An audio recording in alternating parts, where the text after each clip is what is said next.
So I've been on vacation for a week, and I get back, and I don't even get a full day before BSG drops another chapter of the Chronicles of Rigi on us.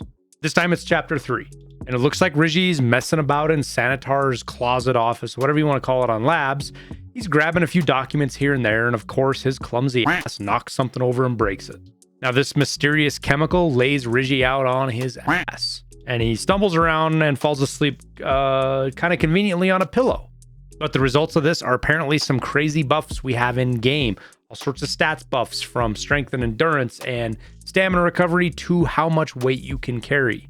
Okay, so I hopped in an offline raid here to show you guys exactly the debuffs that I'm getting. And I haven't seen them change in a couple. So obviously you get all these buffs: strength, endurance, perception, stamina recovery, health regen, and weight limit plus 40. You also get a debuff of plus 90%, 92% damage taken. I don't know, guys. I'm one to always give BSG a chance on their events. Even the ones that are bad, I'll play about. But I'm not going to play this. 92% damage taken? This means a shotgun could one-hit you. If it hits you in the right spot, close enough. No thanks. I think I'm going to pass on this one. Now, if you're noticing something else in this, make sure you let us know down in the comments below so we can all keep up to date, because I think this is going to be evolving, and we're going to see some more things as the days go on here this weekend. Now, as far as what this means, I'm not even going to predict it. I don't know where we're at.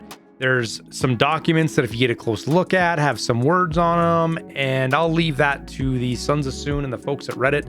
They'll dive into those, and I'll let you guys know what they come up with if you don't watch it from their own channels and stuff. But needless to say, the next few days are probably going to be interesting. Now, besides this mysterious event, we have a few other things to talk about. So let's talk about those real quick.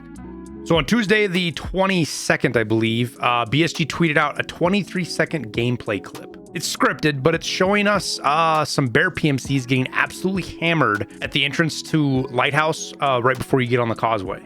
Now, what's important here is who they're getting hammered by and what. We only get a dark silhouette, but it's a distinct enough shape that we know who it is, or at least I think we do.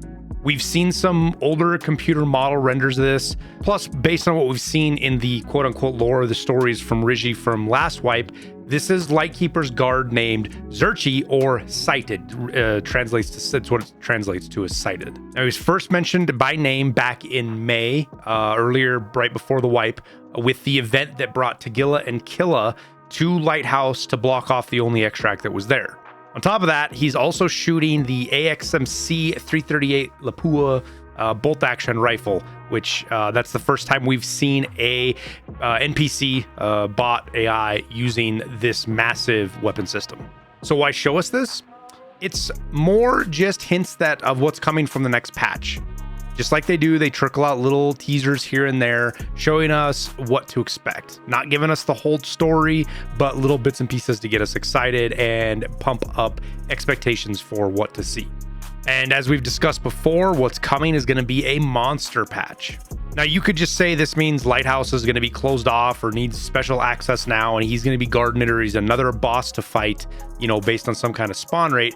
But I don't think that at all. There's no way in my mind that they're going to add the Lightkeeper's guard, which is what Sighted's supposed to be, is the guy that guards him, the traitor, without adding the Lightkeeper.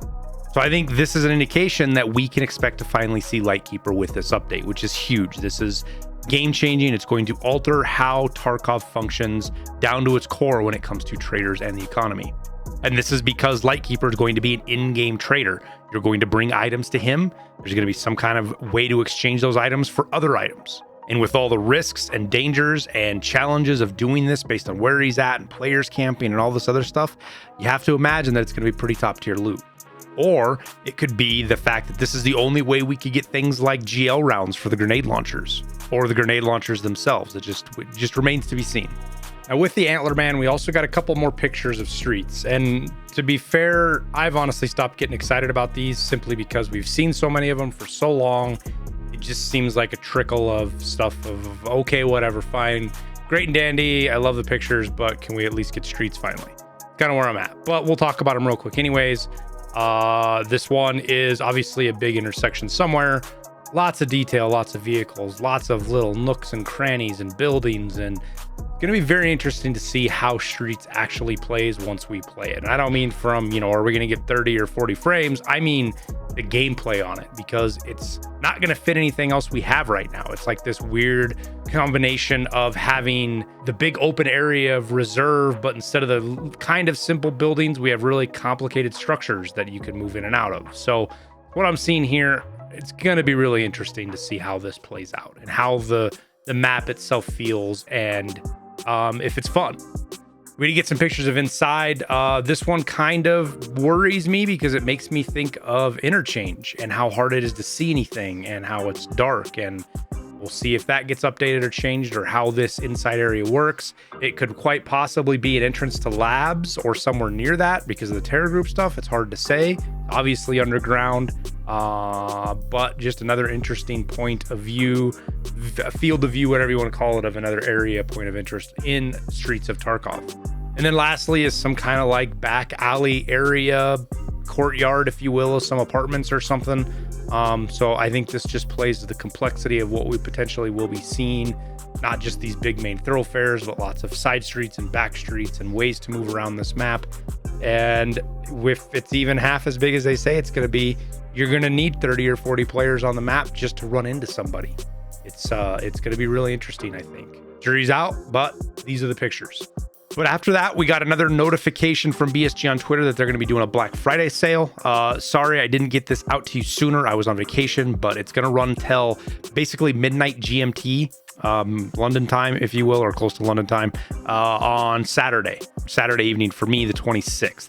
It's going to be a 25% discount on all game pre-orders, whether it's Edge of Darkness or one of the basic levels, as well as everything on their merch store. So if you didn't get this video watched before then, I apologize. I was gone. I wasn't even here to make the video. So you get about a day, not even notice, with this video that's there if that's what you're looking for. Now, with all of this, if you feel lost or you don't know what I'm talking about leading up to this update, go check out this playlist right here. It's in order. It'll go through all of the updates, all the news things we do. So it'll get you caught up on where we're at, why we're here, and what we're doing. But with that, I'll thank you for watching, and we'll see you in Tarkov.